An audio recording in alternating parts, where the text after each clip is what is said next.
1978 was a very big year for beer lovers. President Jimmy Carter signed a law permitting Americans to brew beer in their homes, up to 200 gallons if there were 2 adults living in the house. The results? Brew pubs and some really terrific beer.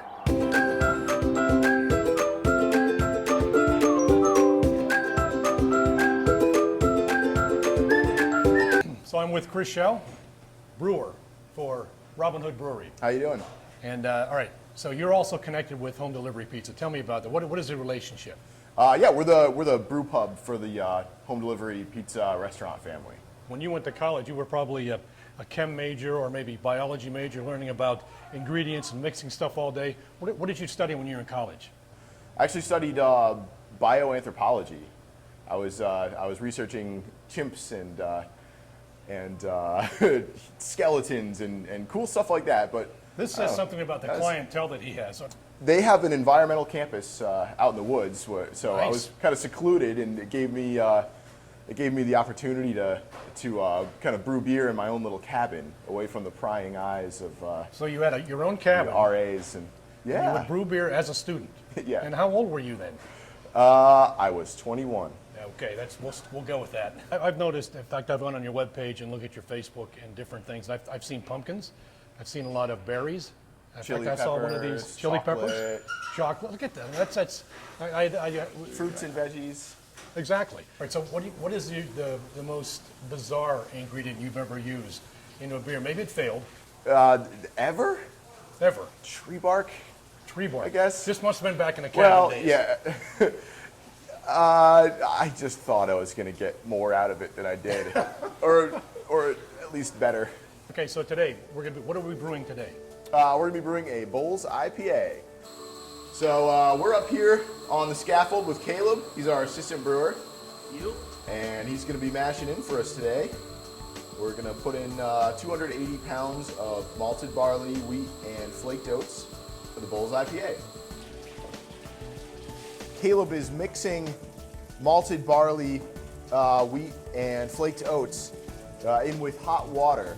And that's going to precipitate an enzyme reaction that's going to convert the starches in the grain into fermentable sugar. So our yeast will eat that later and turn it into alcohol. Chris, this is what the assistant brewer does. He does the heavy work. Yeah, he does a little bit of everything. I carry this place. He likes to tell me he's indispensable. I like to tell him that he is incorrigible. It's looking real good. It's gonna be a good batch. One thing we do in the mashing step is we alter the chemistry of the water a little bit depending on what type of beer we're making. So Caleb is adding calcium sulfate and chloride brewing salts, and he's adjusting the pH of the water with a little bit of phosphoric acid. And that's just to keep us in a range of acidity that's favorable to that starch and sugar conversion we were talking about. If you're looking ahead 5-10 years from now, where would you like to be as a brewer? Would you like to have a bigger facility, or is it different? On the beach. On the beach. Yeah, in the tropics. Someone else will be making beer for me. We have a distribution range from Erie down to Philly, and we'll produce a little under 1,000 barrels of beer this year. That's 31,000 gallons. So we have to make sure everything kind of goes right at a pretty consistent basis in order for us to have any kind of success. I didn't shoot the entire brewing process. That would have taken too long, plus I'd be in Chris's way. He and his team have a lot to do there to get the beer out. The purpose of the video was to introduce you to someone in central Pennsylvania who's doing something really cool. All right, so it looks like we're on the final stages here. What goes on now? You could sample the beer? Yep, last thing we do before we put it into kegs is a little quality control. That looks good. Yeah, here's to you, gentlemen. Looks Cheers, boys. looks tasty. Oh, you want some? Yeah, can I sample it too? I mean, I'm part of this, right? Pros only, Michael. Shit. Nice and happy. So Mike is doing the final rinse on these kegs. This is our keg cleaner. So before we package anything up, we put them through a caustic and acid cycle on our keg cleaner. Rinse them out good with nice hot Bellfonte water, and then bring them over, purge them with CO2, and they're ready to fill.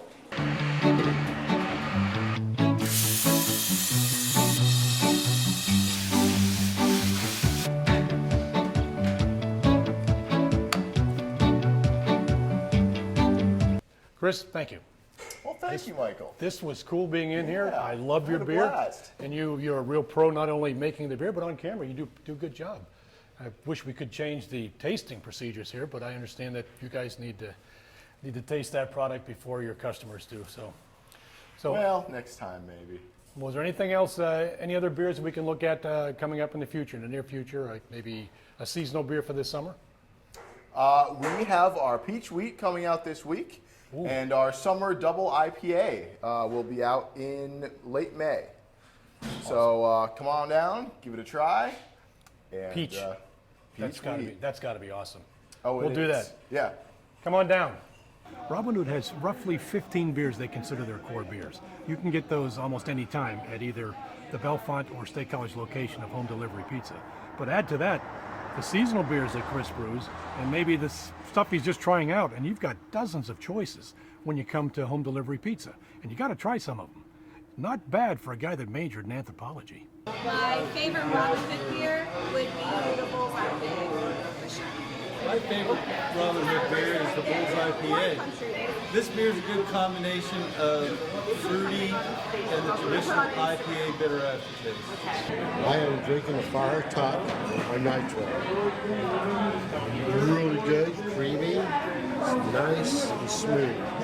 My favorite Robin Hood's beer would probably be the Hefe. What about the brewmaster in there? What kind of guy is he? Well, that's his fiance, so. No, he's awesome. He's funny. He's lovable, and he's creative.